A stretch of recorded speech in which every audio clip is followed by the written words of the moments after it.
तुम्ही या यशाने आनंदी आहात, पण काही लोकांचं अजूनही त्या ठिकाणी समाधान झालेलं नाही।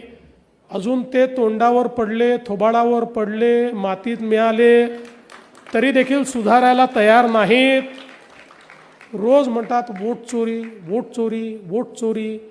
यांचं डोकं चोरी झालेलं आहे, त्यातला दिमाग चोरी झालेला आहे। माझी विनंती आहे माझ्या सगळ्या लाडक्या बहिणींना, 25% यांच्याही करता आशीर्वाद मागा की यांना सुबुद्धी येवो, यांच्या डोक्यामध्ये थोडी अक्कल येवो।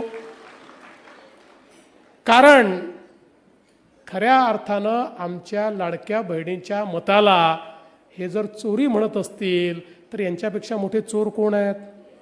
कोणीच नाही आहे। आणि म्हणून त्याची चिंता करण्याचं कारण नाही आहे।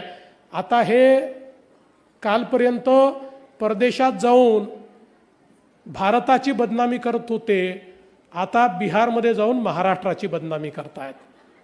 पण न यांना परदेशात कोणी विचारलं, न यांना बिहारमध्ये कोणी विचारणार आहे। जी परिस्थिती यांची महाराष्ट्रात झाली तीच परिस्थिती यांची बिहारमध्ये देखील होणार आहे।